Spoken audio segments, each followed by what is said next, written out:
ये ड्रामे रोटी के उस मसले की पैदावार हैं जो हिंदुस्तान में हर उर्दू अदीब के सामने उस वक्त तक मौजूद रहता है जब तक वो मुकम्मल तौर पर ज़ेनी अपाहिज न हो जाए।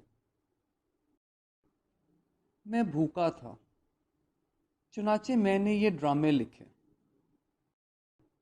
दाद इस बात की चाहता हूँ कि मेरे दिमाग ने पेट में घुसकर ये चंद मज़ाहिया ड्रामे लिखे हैं जो दूसरों को हंसाते रहे हैं, मगर मेरे होंठों पर एक पतली सी मुस्कुराहट भी पैदा न कर सके। आइए देखते हैं अपना पहला ड्रामा, आओ कहानी लिखें। किशोर, हम्म। आओ कहानी लिखें। कहानी? हाँ हाँ, कहानी। मैं लिखना नहीं जानता। कहो तो एक सुना दूं? सुनाओ। सुनो। एक थी कहानी। उसकी बहन थी निहानी। उसका भाई था बिसोला। उसने बसाए 3 गांव। 2 बसे बसाए, एक बसा ही नहीं। जो बसा नहीं, उसमें आए 3 कुम्हार। 2 लंगड़े लूले, एक के हाथ ही नहीं। जिसके हाथ ही नहीं, उसने बनाई 3 हांडियां। 2 टूटी टाटी, एक का तला ही नहीं। जिसका तला ही नहीं, उसने पकाए 3 चावल। 2 ईंठे आंठे, एक गला ही नहीं। जो गला ही नहीं, उसमें उतरे 3 मेहमान। 2 रूठे राठे, एक मना ही नहीं। जो हटाओ भी मना ही नहीं। इस बकवास को। अरे, ये बकवास है क्या?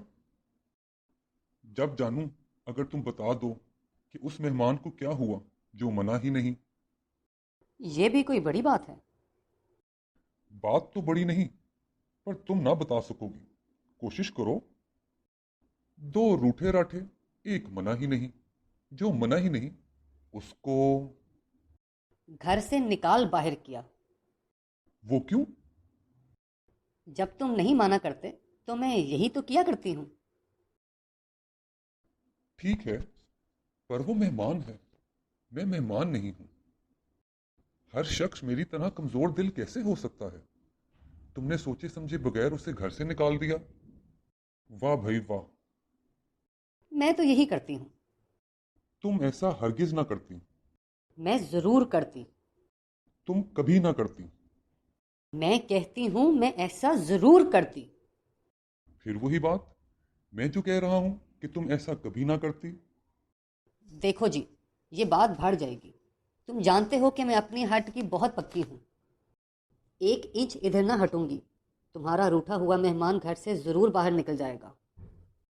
तुम उसे घर से बाहर नहीं निकाल सकती हो। क्या कहा? मैंने क्या कहा? ये कहा था कि मैं उसे घर से बाहर नहीं निकाल सकती। सच तो कहा था।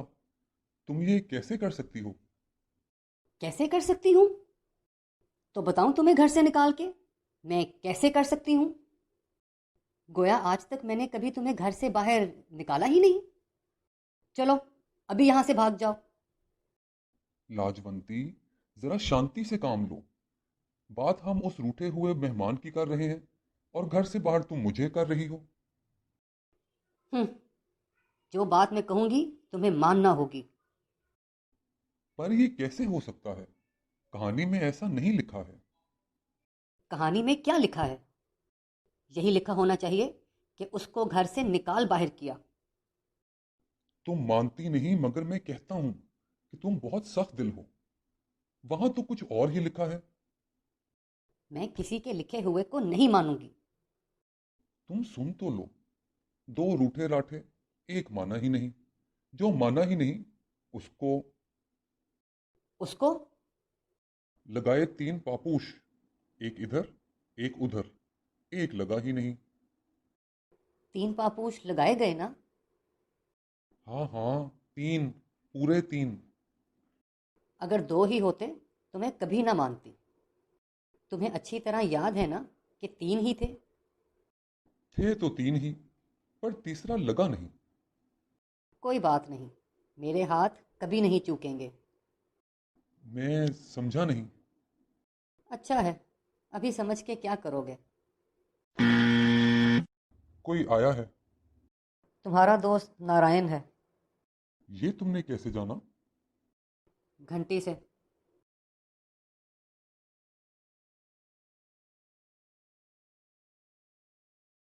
प्रणाम भाभी। Hello old boy. क्या किस्सा है भाई? रोनी सूरत क्यों बनाए बैठे हो? मैं? भाई मैं जरा सोच रहा था। आप सोच रहे थे?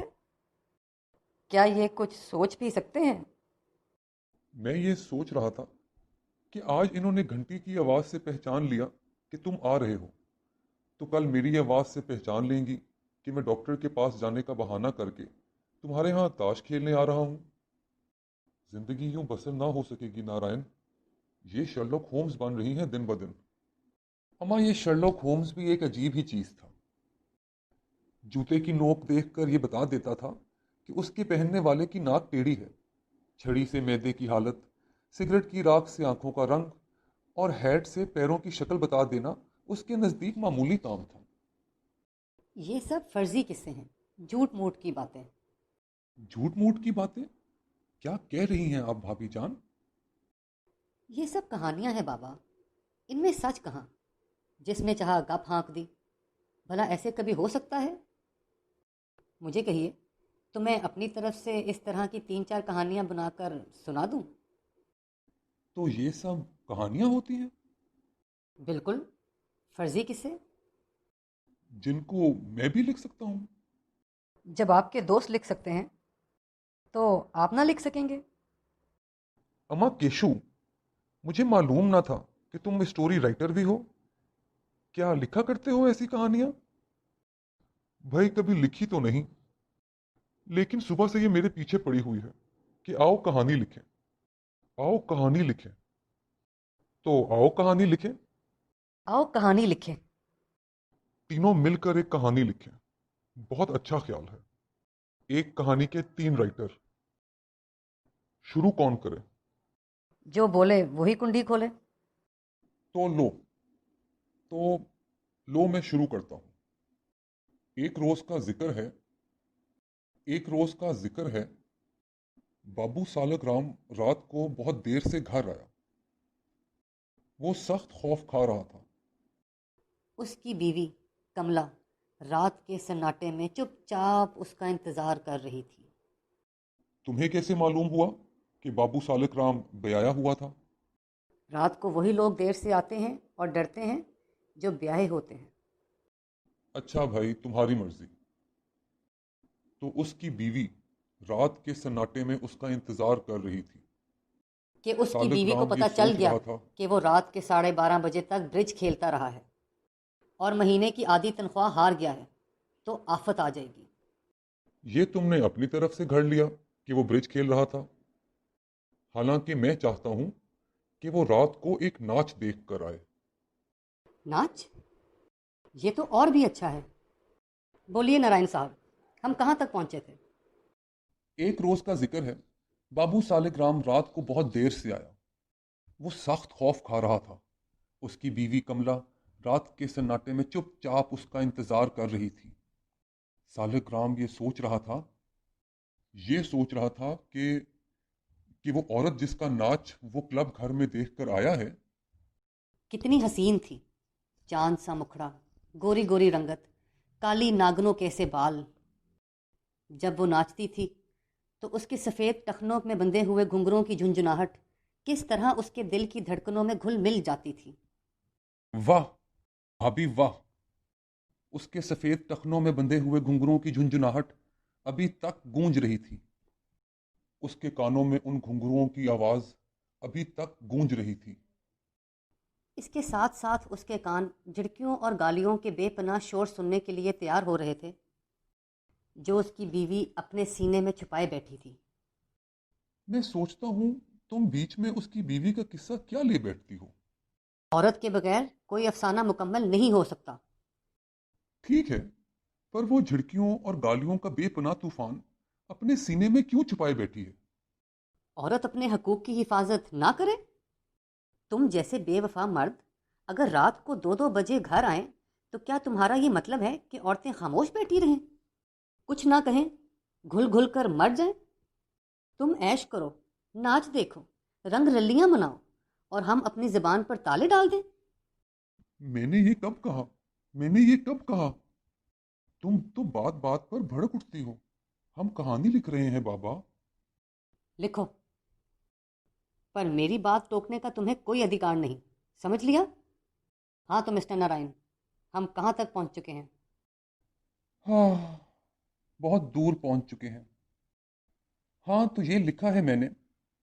उसके साथ साथ उसके कान उन झिड़कियों और गालियों का बेपनाह शोर सुनने के लिए तैयार हो रहे थे जो उसकी बीवी कमला अपने सीने में छिपाए बैठी थी।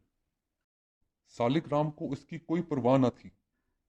उस पर उस नाचने वाली के इश्क का भूत सवार था। उसने दिल में यही सोचा, मगर फौरन ही उसको ख्याल आया कि ये कैसे हो सकता है, जबकि उसे अपनी बीवी से बेहद मोहब्बत है। वो अपने आप को धोखा दे रहा था, सिर्फ इसलिए कि उसके दिल से वो डर दूर हो जाए जो आम तौर पर उन मर्दों के दिल में पैदा हो जाता है जो अपनी औरतों से दगा करते हैं। इसका ये ख्याल भी गलत निकला। दरअसल उसके दिल को कोई और ही चीज सता रही थी।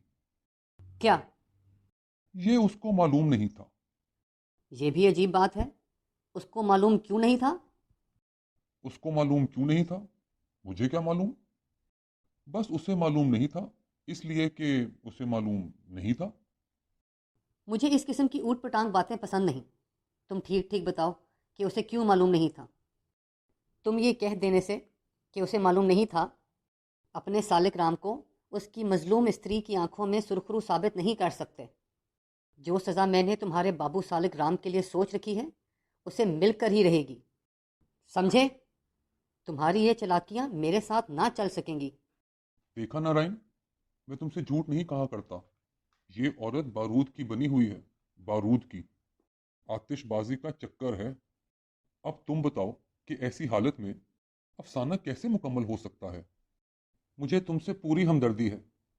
और मुझसे? और आपसे मैं सिर्फ इस कदर कहना चाहता हूं कि आप जो कुछ कहती हैं सही है। मैं आपका शुक्रिया अदा करती हूँ। मगर फैसला क्या हुआ? फैसला ये है कि कहानी को किसी न किसी तरह ख़त्म कर दिया जाए। बहुत बेहतर। तो हम क्या कह रहे थे? ये कह रहे थे कि दरअसल उसके दिल को कोई और चीज ही सता रही थी। क्या ये उसे मालूम नहीं था? उसी उधेड़ बुन में वो मकान के करीब पहुंच गया। इतनी जल्दी? तुम बीच में ना बोलो जी। आप लिखिए मिस्टर नारायण। उसी उधेड़ बुन में वो मकान के करीब पहुंच गया। उसकी बीवी अब बड़ी बेचैनी से कमरे में उसका इंतज़ार कर रही थी। अबू सालिक राम बड़े दरवाजे में दाखिल हुआ। कि एकाएकी उसे कोई ख्याल आया और बाहर निकलकर सड़क पर टहलने लगा। देखिए नारायण साहब, आपके दोस्त उस इख्तियार से नाजायज़ फ़ायदा उठा रहे हैं जो मैंने ही उनके हाथों में दे दिया है। कैसा इख्तियार? झूठ ना बोलो लाज। आज तक तुमने मुझे कोई इख्तियार भी दिया है? मैं तो इस घर में नौकरों से बदतर जिंदगी बसर कर रहा हूं। मुझे कौन सा इख्तियार दिया है तुमने? परमात्मा के लिए झूठ ना बोलो। मेरी जूती को क्या गर्ज पड़ी है झूठ बोलने की? अव्वल दर्जे के झूठे हो तुम। अभी परसों की बात है, दोस्तों के साथ विस्की उड़ाकर रात को जब तुम आए थे और मैंने पूछा था ये तेज तेज बू तुम्हारे मुंह से कैसी आ रही है, तो तुमने क्या जवाब दिया था? मैं क्या जानूं, मुझे होश थोड़ी था। भाभी, मैं एक बात अर्ज करूं? बोलिए। इस वक्त तो आपके पति ने 16 आने सच कहा है। भाई केशु, मैं तुम्हारी हिम्मत की दाद देता हूं। मुझसे तो इतना बड़ा सच कभी ना बोला जाता। अच्छा भाभी, छोड़िए पुरानी बातों को। हमें कहानी भी तो मुकम्मल करना है। हेलो। ओह, अच्छा, मैं अभी आता हूं। सॉरी भाभी, मुझे जाना है, इमरजेंसी है। हम कहानी फिर कभी पूरी करेंगे। प्रणाम भाभी। Good night old boy.